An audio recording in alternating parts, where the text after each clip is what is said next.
자, 오늘 아침 주요 뉴스 키워드와 함께 좀 더 자세히 분석해 보겠습니다. 김대호 박사 나오셨습니다. 박사님 어서 오십시오.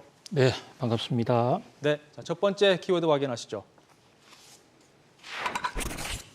뉴욕 증시 공포. 밤사이 뉴욕 증시 3대 지수가 일제히 하락 마감했습니다. 이번 주 흐름을 보면 이 며칠 동안 계속해서 대형 기술주 위주로 매도세가 이어졌었는데 오늘은 또 이 하락 범위가 좀 넓어진 모습입니다. 본격적인 조정의 시장이라고 봐야 될까요, 박사님? 예, 밤사이에 뉴욕 증시에 투자하시는 분들, 이 뉴욕 증시의 심한 변동성 때문에 아주 고민이 많았을 것으로 보입니다. 개장 초기,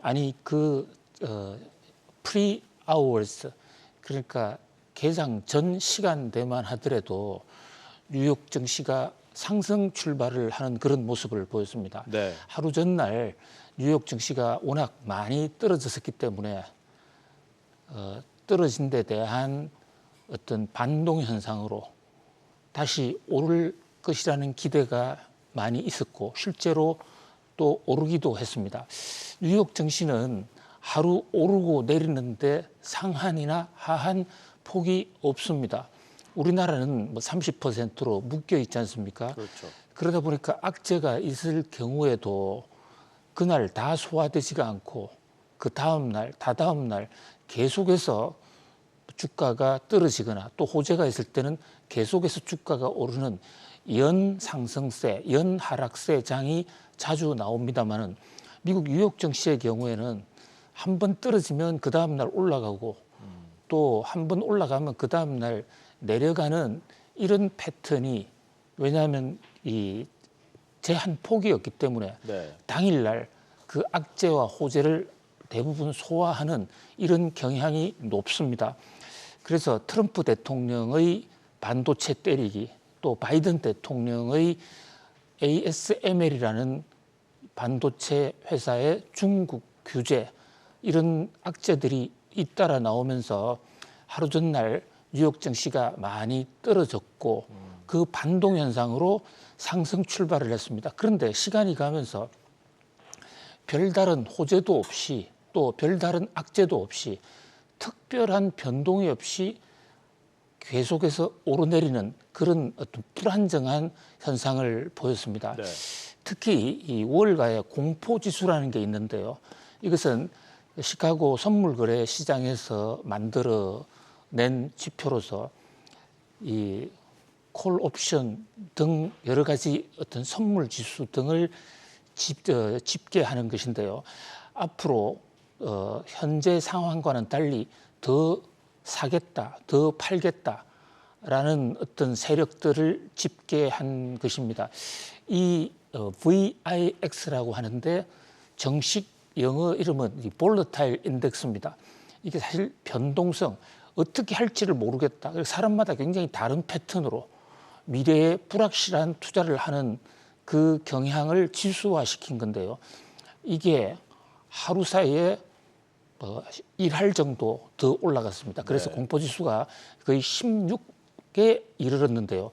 물론 통상적으로 공포지수가 아주 위험한 수준, 이것은 30 정도를 봅니다. VIX가 30보다 높으면 굉장히 위험한 것으로 보는데 거기에 비한다면 16 정도는 그렇게 총체적 어떤 공포 상황이라고는 보기 어렵지만 최근에 뉴욕 증시는 공포지수가 굉장히 안정이 됐었거든요. 거의 공포가 없었다 해도 과언이 아닌데 그 상황에 비한다면 지금 15, 16도 굉장히 높은 것이다. 한마디로 공포지수가 이렇게 높아지는 것은 불안하다. 네. 이렇게 볼 수가 있습니다. 자, 지금 뉴욕 증시의 그 패턴 한동안은 지금 앵커님 잘 지적해 주신 대로 이른바 이 트럼프 트레이드 현상으로서 트럼프 대통령이 전통주, 성장주 이런 쪽에 집중적으로 육성할 것이다. 그래서 기술주 자금이 빠져서 경기 민감주로 많이 넘어갔고 그에 따라서 나스닥은 떨어지고 이 다우가 오르고 특히 중형주들이 대거 포진해 있는 이 러셀 2000 지수가 네. 많이 올랐지 않습니까? 그런데 밤사이에 또 하나의 특징은 나스닥 지수가 떨어진 것은 물론이고 트럼프 대통령 피격 사건 이후에 잘 나가던 다우지수 와르르 무너졌고요. 또 러셀 2000 지수도 아주 큰 폭으로 떨어졌습니다. 이 대목은 그러니까 하루 전까지만 하래도 뉴욕 증시의 키워드는 트럼프 트레이드, 트럼프가 육성하는 주식은 올라가고 트럼프가 소외하는 종목은 떨어진다 이렇게 봤었는데 네. 지금 뉴욕 증시의 상황은 도대체 뭐가 뭔지 안개 속에서 불안하다. 어떻게 될지 모르겠다. 트럼프 대통령의 정책도 과연 이 그 경기 회복 또는 뉴욕 증시의 랠리를 가져올 것인지 정확하게 알 수가 없다. 특히 이 중국과의 관세 전쟁, IMF가 경고를 한 대로 관세를 전 세계적으로 10%포인트를 높이고 또 중국에 대해서 60%를 높였을 때 단기적인 중국 때리기 효과는 굉장히 높을 것으로 나타나지만은 그 반작용, 미국이 치러야 될 대가도 적지 않다. 그다음에 반도체 때리기 같은 문제도 현재 미국 유권자들의 표를 얻기 위해 표심을 사는 데는 통쾌하고 시원하지만 과연 대만을 때렸을 경우에 그 반도체 생태계가 제대로 유지될 수 있겠는가라는 이런 것에 대한 불안, 또 집권 여당의 현재 지금 바이든 대통령의 어떤 출마 또는 사퇴를 둘러싼 불확실성, 거기다가 밤사이에 SEC 정권위원회죠, 금융위원회가 바이든 대통령이 만든 회사, 바이든 대통령이 새로 지금 꾸려가고 있는 저 포털 사이트가 있습니다. 거기에 대해서 공시 의무 위반, 허위 공시 등을 이유로 트럼프 전 대통령이 만든 회사죠. 예, 트럼프 네. 대통령, 예, 트럼프 대통령을 향해서 현재 바이든 정부가 트럼프 대통령을 때리는 이런 형국이거든요. 네. 그런 관점에서 바이든 대통령의 역섭 이런 것들이 정치적인 불안으로 이어질 수 있다. 이런 면에서 총체적인 지금 어떤 결정을 하지 못하고 있는 상황. 거기다가 기술주들은 여전히 밸류에이션이 높다. 그동안에 굉장히 많이 올랐으니까 이번 기회에 차익 매물을 실현하자. 이런 수요까지 겹치면서 장 막판에 주가가 좀 와르르 무너지는 이런 현상을 보였는데요. 자, 지금 현재 미국 대통령 선거가 이제 3달밖에 남지 않았습니다. 이 정치적 그 변수가 과연 어떻게 뉴욕 증시에 작용할지 한번 같이 분석해가면서 따라가 보도록 하겠습니다. 네, 자 계속해서 잘 지켜보시죠. 자, 다음 뉴스 키워드로 넘어가겠습니다. 트럼프 환율. 트럼프 전 대통령의 그 어떻게 보면 리스크라고 할 수 있을까요? 이것 때문에 환율 시장도 지금 크게 흔들리고 있는데요. 약달러 선호자로 잘 알려졌죠. 트럼프 전 대통령이요. 앞으로 변동성이 좀 커질 전망인데 이거 어떻게 대비를 해야 되겠습니까? 네, 트럼프 대통령의 입이 금융시장을 그야말로 요동치게 하고 있습니다.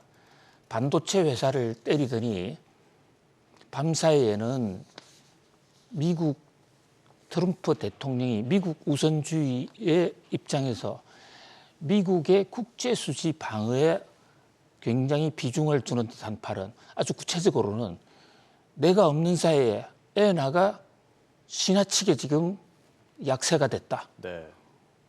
엔화뿐만 아니라 위안화도 약세다. 자, 이게 엔화나 위안화가 약세가 되면요, 통화 가치가 떨어진다는 얘기인데 이것은 무역이나 통상적인 측면에서는 그 나라 통화 가치가 떨어지는 게 굉장히 유리합니다. 네. 그러니까 수출 그 가격 경쟁력이 높아지기 때문이죠. 트럼프 대통령은 무역 수지 적자, 국제 수지 개선 이것에 굉장히 그 비중을 많이 두는 사람으로서 정평이 높아요. 공화당이 전통적으로 좀 그렇습니다.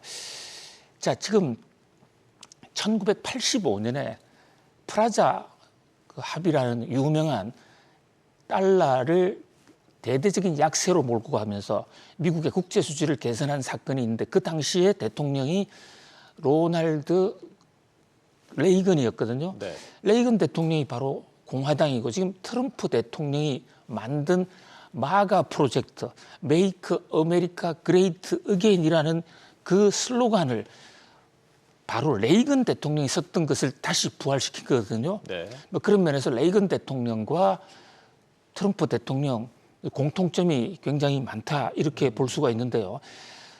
이 레이건 대통령도 그 직전에 본인이 취임하기 직전에 미국의 물가를 잡기 위해서 금리를 계속 올렸습니다. 그러다 보니까 달러 가치가 굉장히 고공행진을 했고 물가는 좀 잡았지만은 그 여파로 재정 국제 수지가 엉망이 됐었거든요.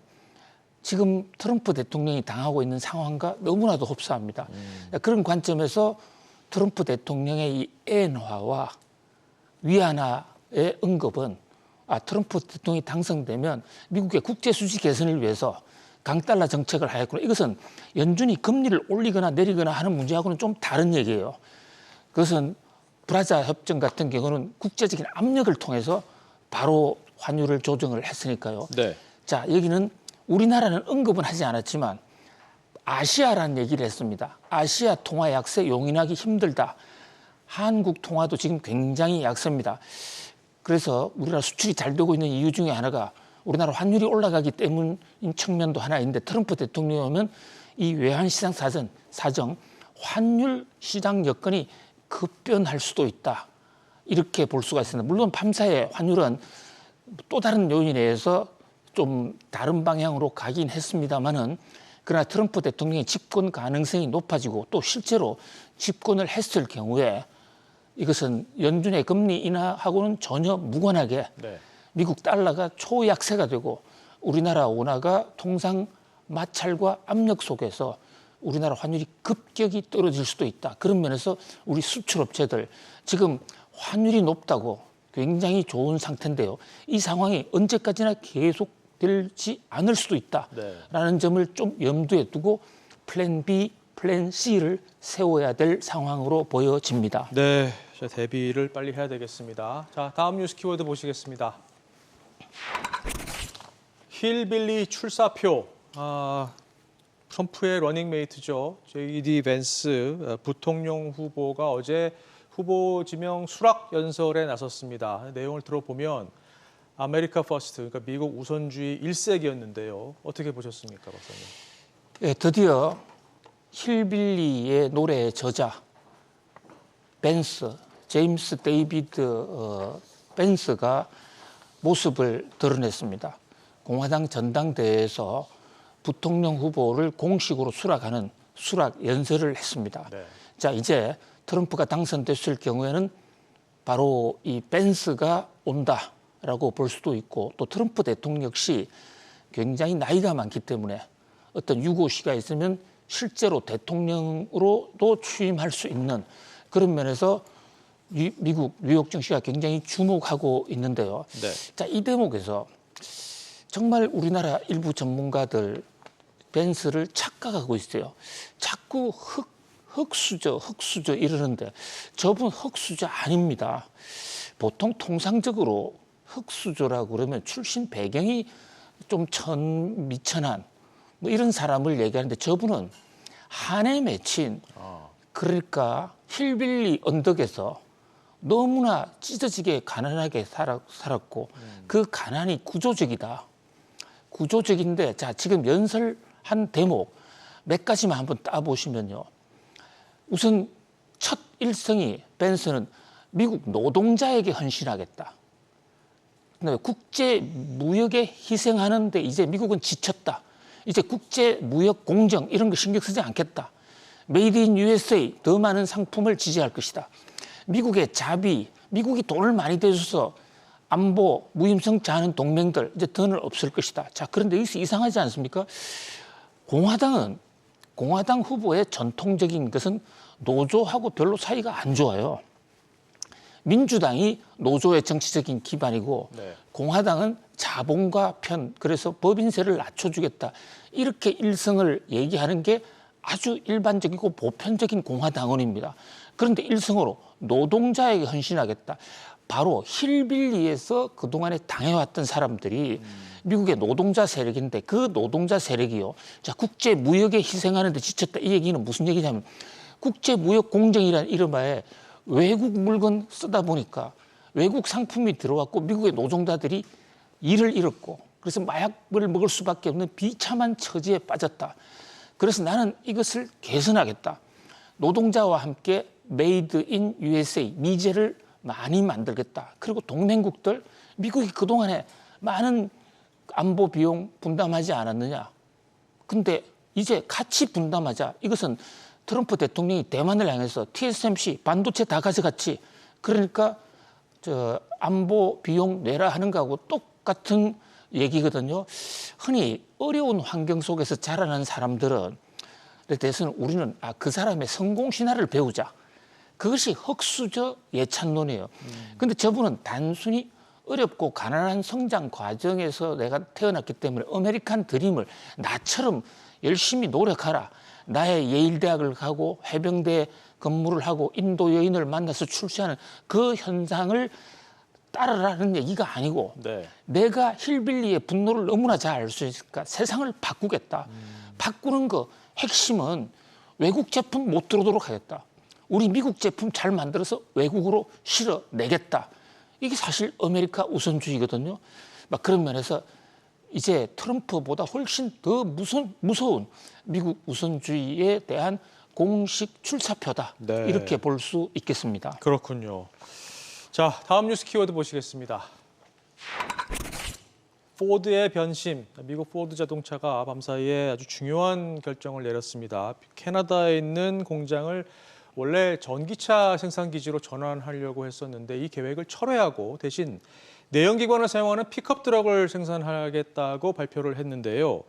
물론 시장의 공급과 수요 측면에서 보면 타당한 결정이라고 볼 수 있겠는데 트럼프 정책과 연관이 있을 수도 있겠다는 생각이 듭니다. 이건 어떻게 보셨습니까? 그렇습니다. 바로 저 공장이 IRA에 집중적인 혜택을 받기로 약속하고 짓기 시작에 들어간 공장인데요.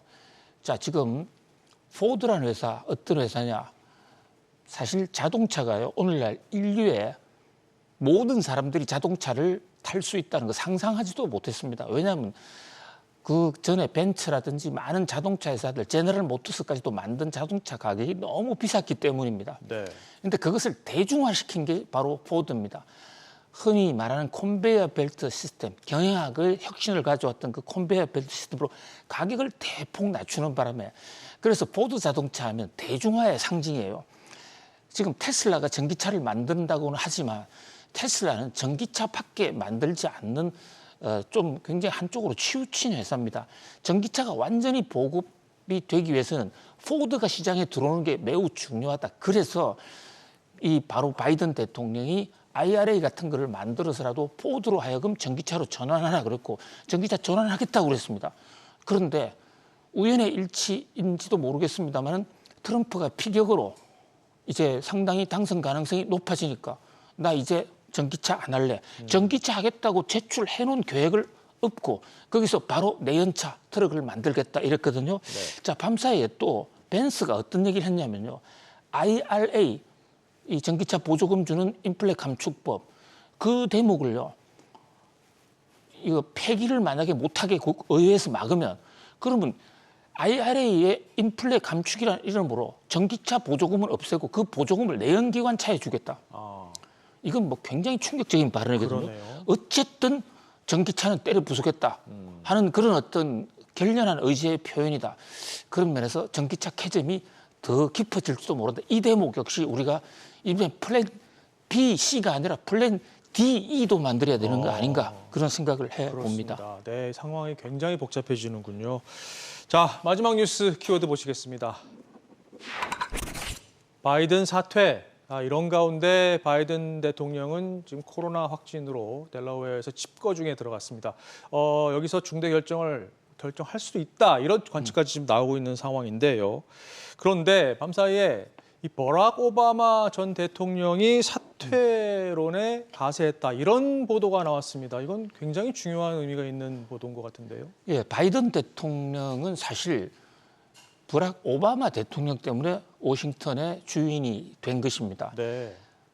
당시에 많은 사람들이 그러니까 버락 오바마 대통령이 10수년 전에 처음 출마했을 때 많은 사람들이 부통령 후보로 바이든 대통령을 반대했습니다. 그 반대를 무릅쓰고 부통령으로 택하는 바람에 바이든 대통령이 오늘날에 있는 거죠. 그 얘기는 거꾸로 얘기하면 지금 바이든 대통령이 말을 들을 수 있는 살아있는 사람은 오바마밖에 없다. 이렇게 볼 수도 있습니다. 네. 실제로 바이든 대통령은 하늘에 주님이 내려와서 그만두라고 하기 전에는 그만두지 않겠다. 그렇죠. 이러지 않았습니까? 네. 근데 오바마가 얘기하면 좀 다를 겁니다. 근데 밤사이에 미국 언론들 현지 보도 지금 속보로 계속 치고 있는데요.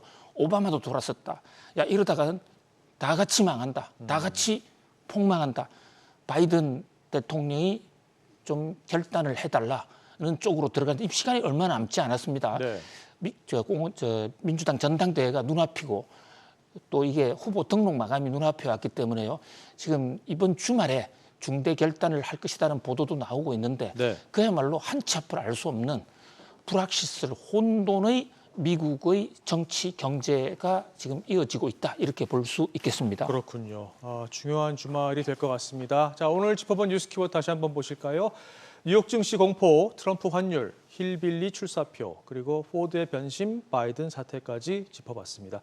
박사님 오늘도 잘 들었습니다. 감사합니다. 고맙습니다.